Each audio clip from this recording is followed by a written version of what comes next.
the life that Jesus has welcomed all of his followers into is available to everyone exactly where they are. Welcome, everyone, to Breaking Bread, the podcast brought to you by Apostolic Christian Counseling and Family Services. Wonderful to have you along. I'm Matt Kaufman. I have Isaac Funk with me. Great to have you here, Isaac. Thank you. It's great to be here. As most of you know, because we've introduced Isaac before, Arlen and I have, Isaac is a member of our team here. Isaac has really brought to the table a passion for discipleship. How would you define discipleship? Sure. Well, first of all, we just think of what is a disciple, and you think of the disciples that Jesus had, and they're just people who are with him all the time, 24/7. They ate with him, they slept with him, they listened to his teachings, they learned to do what he did.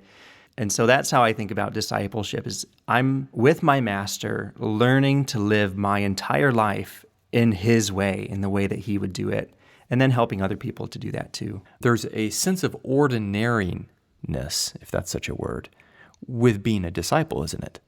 As you mentioned, sleeping and eating and walking. Right, yeah. Our spirituality is not separate from our humanity. We're learning to be more fully human through a process of discipleship. The reason why I think that's so important and powerful, Isaac, is very often in the trainings that we get. I was training for an educator, and I was training for the moment. I was training for the classroom, right? I would imagine a surgeon has that similar experience where they're always thinking about the surgery and being ready for that moment. It's all about the moment. It's all about that future moment, right? I get a sense that discipleship is a bit different in that you're training for the actual moment that you are in. Yes, big moments to come, but mostly insignificant moments that are present, right? Yeah, I think there is a way of thinking about it where that does make sense. But on the same token, I do think that the people who are best at those particular things, who are best at their jobs, are not only people who are trained to do them at the time that it's needed to be done, as obviously important that is, but they also learn to just think differently through their training. It actually changes the way that they think about their life and the lives of other people, perhaps. And in that sense, I think just the way that we view discipleship can be paired up with kind of, well, yeah, there's training involved in that, a training that will change the way that I do my life, change the way that I think about my life, the way I think about how God interacts with my life and how other people are a part of that as well. And by way of that training, I will be able to perform in the high-stakes moment. Exactly. Right? But I will not be able to perform in the high-stakes moment if I haven't learned to perform in the low-stakes moment. That's exactly right. Like learning to do anything well. If I'm going to learn to play the piano, I'm going to practice the things that are going to allow me to play the music that I'm trying to play. Not for the sake that I can practice well, but for the sake of being able to play the music I really well. like that setup, Isaac, to today's topic, because today we want to talk about this ordinary, menial life that we all live and sometimes we chafe against. And how should I be feeling and thinking about my menial tasks? And am I pleasing to God in these tasks because they're so ordinary? I think there can be a discontentment that arises sometimes in our lives when we think, all of the, quote, super Christians who've gone before or that we've heard of or that perhaps we know. And it's like, wow, their experience just seems really different than mine. Here I am just like taking care of my kids, and stay-at-home mom, or I'm folding laundry today, or I'm just getting the paycheck to bring home to provide for my family, whatever it is.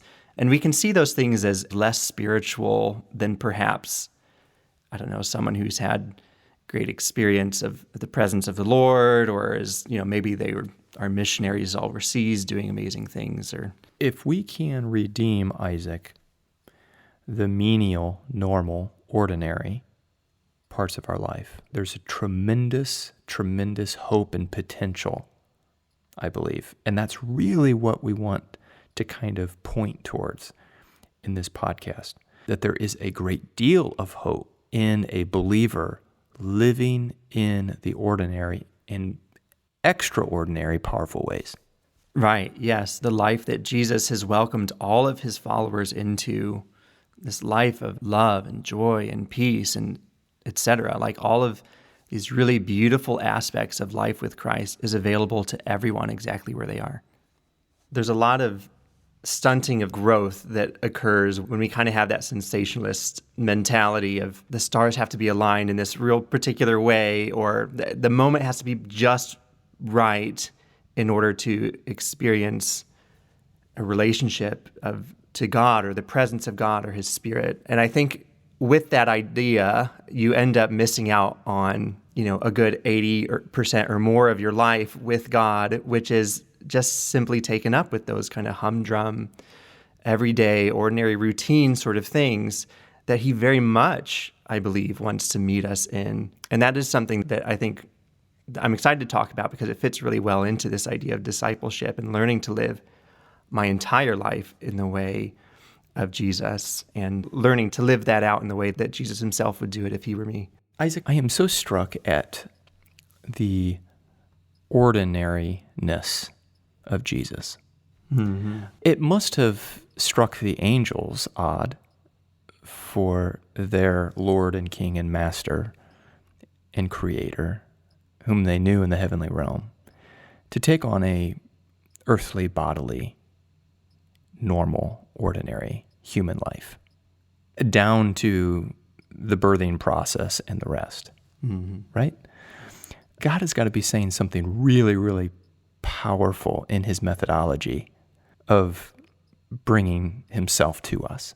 What, in your perspective, is some of that message? Right. Well, yeah, to your point, I think Jesus was a master of the ordinary, and part of his work, I believe, in coming that way was to reveal the extraordinary reality contained in the ordinary. I mean, the way that he came, obviously in the humility, the humble birth that he did, and then through the back roads of his people through Nazareth and grew up, spent a long time, 30-ish years as carpenter, or some people would say as a contractor, just working your blue-collar job, taking care of his family, being the man of the house when his father had died, like very ordinary life circumstances surrounding Jesus, and yet he was able to do it all alongside or in communion with his Father and with his power, with his grace. I read a quote that is something that's going to be terribly paraphrased, but the message is captured, that says, I don't struggle with the sensational parts of my life. I struggle with the ordinary parts of my life, the obedience in the boredom, or seeing God in the boredom. Does that sentiment make sense to you? Yeah, well, and do you think there's it's, a do you think it's temptation. common? Do you think it's common among people that we can question God's realness when things are painfully boring? Right. I think there's a temptation to just to let boring be boring, but I don't think that we necessarily have to do that. I think that's part of the work that we engage in as Christians is cultivating the eyes to see beyond what's seen, if that makes sense. Cultivating a heart that is able to really listen, that's really able to see beyond, the few paint strokes on a canvas into the deeper meaning that the artist, the creator, intended there to be in those things. And there's things that we can do to help ourselves learn how to see better and how to listen better to God and to others in those ordinary moments. So let's start with that mindset. I perceive that a mindset of maybe expectation or a mindset that needs to be set in order to do just as you said. Speak to that mindset. Well, yeah, I would start with this idea that the whole world is God's and that he inhabits every corner of it. I mean, you think of Psalms like Psalm 19 or Psalm 24 that speak to this reality that exists beyond the seen reality and that is the most real thing, that all of this is God's and that he's holding it all together. And if we can start from that place, from that understanding, it makes the rest of it a lot easier because then we realize, well, we don't have to work so hard to manufacture something, to manufacture a feeling or an experience, but that you can more easily just rest into the reality that really does exist. And so I think just cultivating that mindset in every moment that you possibly can is going to open you up to life that exists beyond the ordinary. So I've got a question for you. And I think people are asking this question Can I be fully pleasing to God right now? Like right now. Do you see what I'm catching? What I'm getting at? Right. If you were to ask me, Matt, what's it mean to be fully pleasing to God? I can make a list of those things that pleases God. In fact, we're instructed in the scriptures to learn how to please God. But a lot of those things that I would list, Isaac, couldn't be right now. I think we need to perhaps redefine how we think about spiritual success or the spiritual life. Not so much as one done in performance, but out of posture in the way that we approach our life, the way that our heart is open to God. Paul talks about this when he talks about walking by the Spirit and keeping in step with the Spirit. To me, that's what spiritual success looks like, is that communion.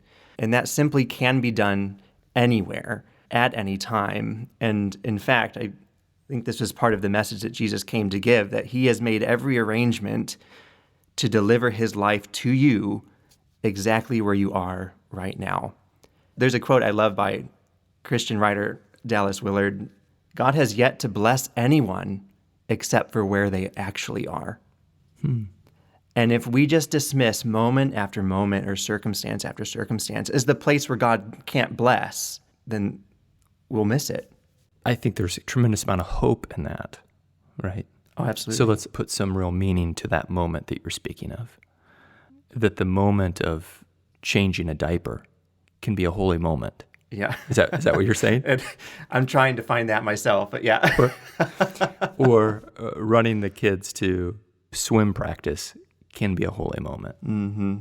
Or balancing my checkbook can be a holy moment. Or mowing the lawn can be a holy moment. These are very menial tasks. There's no acclaim to these things, and not spiritual in a sense. Mm-hmm. Speak to those ordinary moments. Yeah, I think we need to be careful not to separate the spiritual from the activities of life, from physical things as well, right? Like those are inextricably linked together and cannot truly be separated. And so doing anything of worth, doing anything that is valued or done in service or in stewardship, those are all really good and beautiful things. But sometimes you'll have to take the time to cultivate a heart and a mindset that's able to see that beauty that's intrinsic in those ordinary activities. Now, even if you don't see it or understand it, it doesn't mean that it's any less beautiful. But it's an invitation for us. Oh, is running my kids to their swim lessons, can this be a holy moment? Well, I think you could find it to be that if you maybe pause and took the time to consider, what is the invitation here for me? I want to key in on a word that you used. You used beauty. And I think that is a word that has got a ton of power and a lot of purpose. And if people are like me, we miss that. The beauty in what? And mowing the lawn, the beauty in balancing the checkbook, the beauty in getting the kids here and there. What is the beauty that you speak of? I think the beauty is that anything that we are engaged in, there is a way to do that with Christ. There's a way to do that with his Spirit. And that opportunity of learning to do something, the opportunity for something that is limited, like my flesh, to be joined up with something that is eternal and divine, is a beautiful marriage. And that in itself, I just think there's intrinsic beauty and value to it. Mm-hmm. I think beauty plays on some really, really key principles that I think you're right on about, in the sense the way God would view some of these ordinary things. Let's take the perspective of a person who owns a fish tank. As they peer into that fish tank and they watch the fish swim, there is a beauty that a person beholds. But from the fish's perspective, pretty ordinary. Mm-hmm.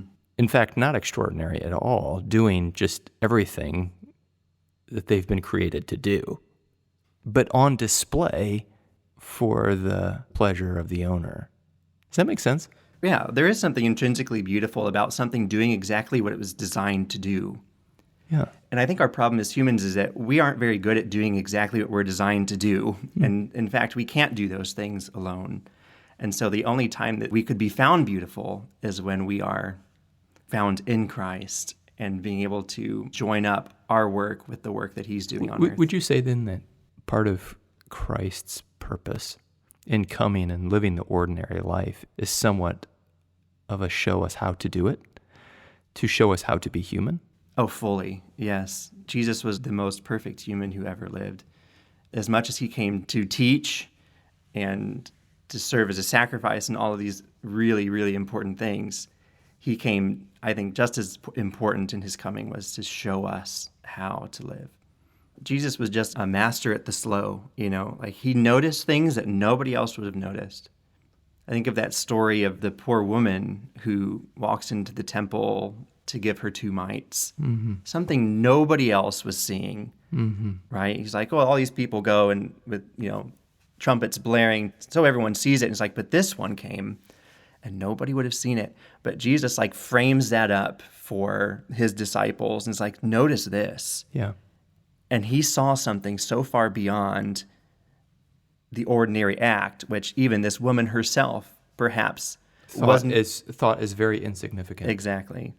And yet he saw something massively valuable and incredibly beautiful. I think you've captured a couple things with that illustration. One is just case in point that we love sensational, and the large pronouncement and demonstration, and Christ is pointing out this very simple, basic, local, ordinary act of faith. But then the larger point you made is that Jesus noticed these things. And you also mentioned that he was very slow. Is that part of the remedy? Is that part of the instruction for us as believers who want to grow in Christ's likeness, is to slow? I believe so. I believe, as you said, that Jesus knew the best way to live.